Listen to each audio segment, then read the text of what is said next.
de modo que contato é ação. Fugindo à dicotomia sujeito e objeto, a ação é eminentemente dialógica. A ação é eminentemente relação eu-tu e se compõe de compreensão e musculação. De um modo tal que a ação envolve necessariamente o corpo, né? Na medida em que a ação é compreensão e musculação, ela envolve o corpo, né? E o corpo se dá como compreensão, o corpo se dá como cognição preconceitual, pré-reflexiva, né? E isso muda um pouco a questão da fronteira, né?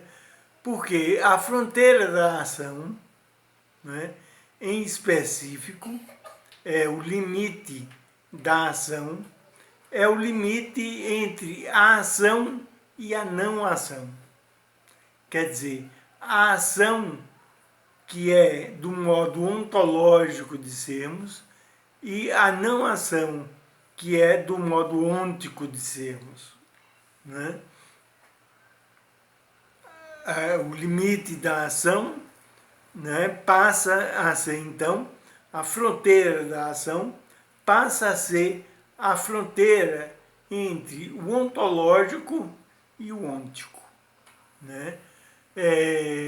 O modo ontológico de sermos é aquele modo de sermos no qual existe o elemento cognitivo da compreensão preconceitual, pré-reflexivo, cognição preconceitual e pré-reflexiva, né?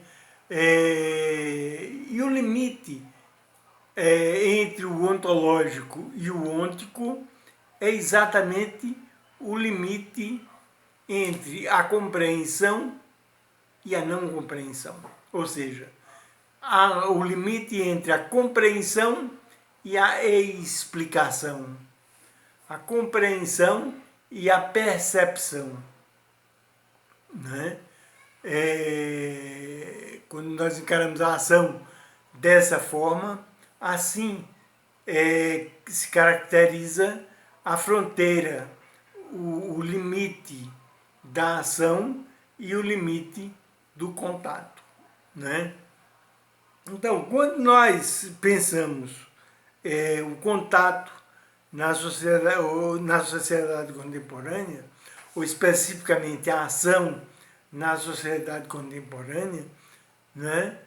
E o limite da ação e a fronteira da ação, né?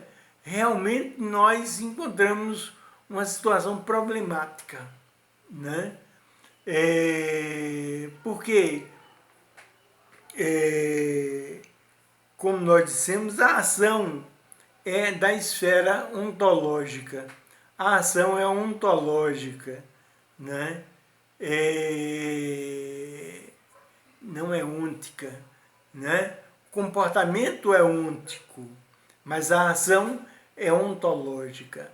A ação é criativa, a ação é compreensiva, a ação é gestaltificativa, né?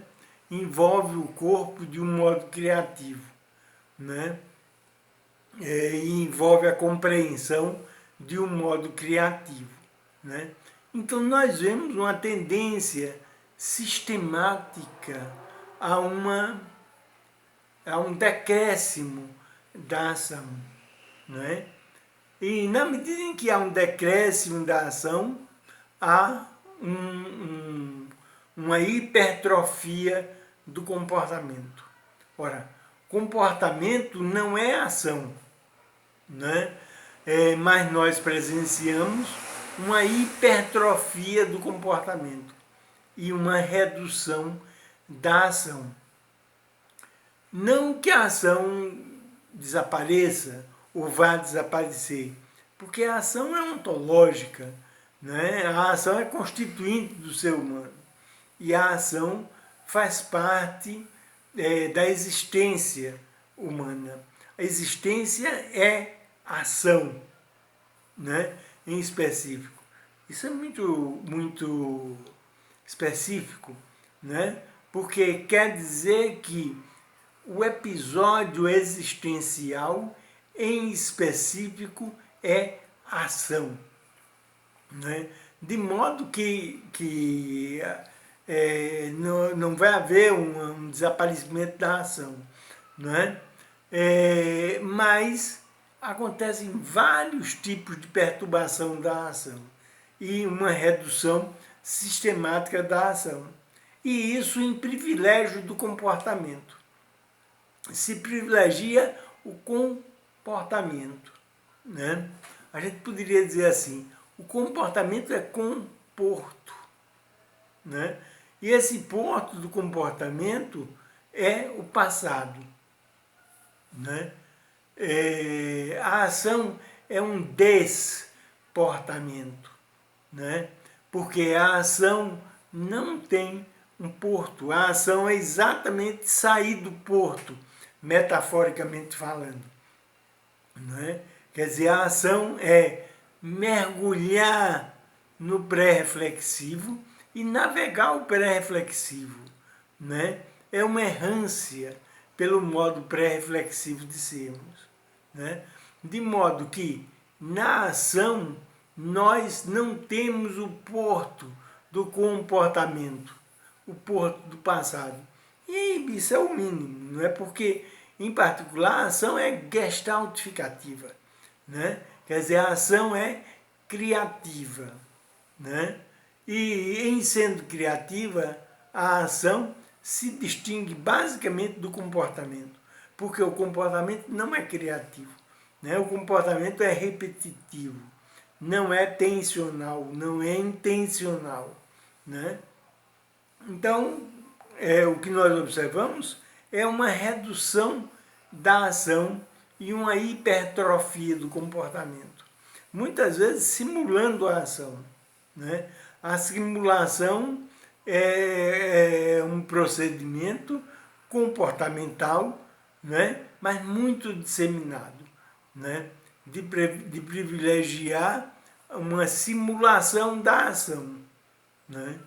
E com isso nós prejudicamos essa dimensão humana existencial fundamental, que é a ação, né? De modo que a gente poderia dizer assim, existe um desequilíbrio em termos da fronteira da ação, né? Em termos do limite da ação, né? Existe um constrangimento da ação, né? E uma hipertrofia do comportamento, com consequências graves, né?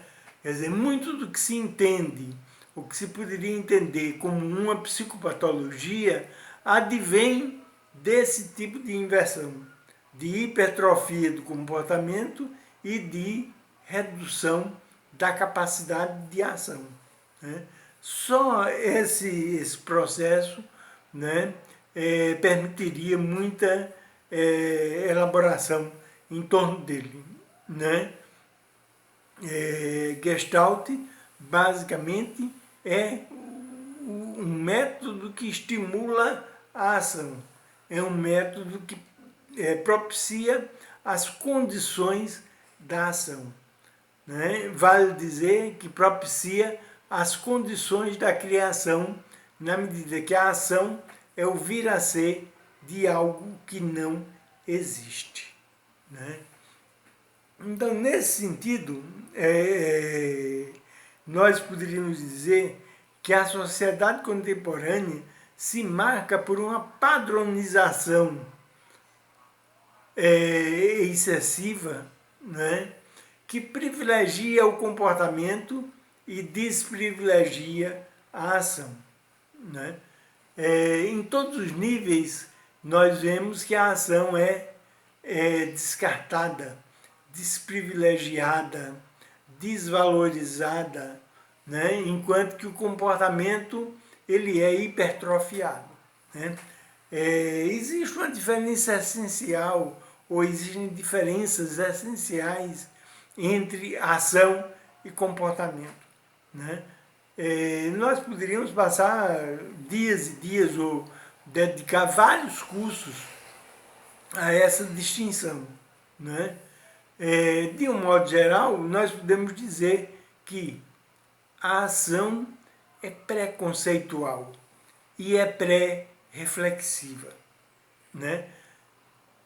Enquanto que o comportamento é conceitual, o comportamento é reflexivo, né?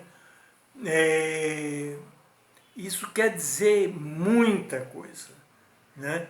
Muita coisa. Em particular, nós diríamos, a ação é gestaltificativa, enquanto pré-reflexiva, ela é gestaltificativa. Isso é caracterizado fundamentalmente pela multiplicidade. A vivência da ação é a vivência de uma multiplicidade simultânea de possibilidades, né? Que se sinergizam na compreensão e na musculação, né? Então a ação é eminentemente múltipla. E a vivência do ato, né, é a vivência de uma totalidade que é diferente da soma das partes, né? Isso quer dizer muito, né? Quer dizer muito, né? Porque essa vivência do todo que é diferente das partes é diferente da vivência conceitual do modo ôntico de sermos, né? O modo ôntico de sermos se pauta pela unidade do conceito, né? Enquanto que a vivência gestaltificativa é a vivência de uma multiplicidade simultânea que se articula na implicação, né? Como um todo que é diferente da soma das partes, né? Quer dizer, esse todo, quando há uma conceituação, esse todo perde a sua característica de multiplicidade e ele vai tender à unidade conceitual. Aí já não estamos mais no modo pré-conceitual, mas no modo conceitual de ser, com graves implicações, né? Porque o modo pré-conceitual é criativo, né? O modo pré-conceitual é o modo de vivência da profundidade e do sentido, né? O modo pré-conceitual é o modo regenerativo de ser, é o modo criativo de ser, é o modo de sermos que, apesar de não ser pragmático, de não ser útil, é o modo de ser em que nós produzimos todos os úteis gestaltificativamente, né? Então, a vivência do modo ontológico de sermos é uma vivência extremamente definidora para o ser humano, né? Então, na medida em que há uma hipertrofia do comportamento e um desprivilegiamento da ação, nós perdemos essas características do modo ontológico de ser. Muito se poderia dizer sobre esse empobrecimento, que é a transformação do pré-conceitual em conceitual, do analógico em digital, né? Durante o processo de vivência da ação, há a conceituação. E na conceituação se passa do pré-conceitual gestaltificativo para o conceitual, não gestaltificativo, não criativo, não é? A conceituação significa um empobrecimento muito grande dos elementos da ação, né? Ou seja, uma supersimplificação, né? Uma esquematização, uma caricaturização dos produtos da ação. e em particular a constituição do objeto. Não nos relacionamos mais com o tu no âmbito conceitual, mas com um objeto, né? De modo que há um empobrecimento. Objeto quer dizer afastamento do jeto, né? O jeto da ação. A ação é um jeto, né? Enquanto ela é preconceitual, ela é jeto.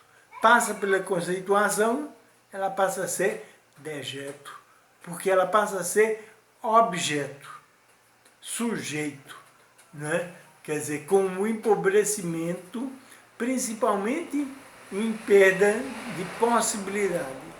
Quer dizer, o conceitual não é mais possibilidade, não é mais força criativa, né?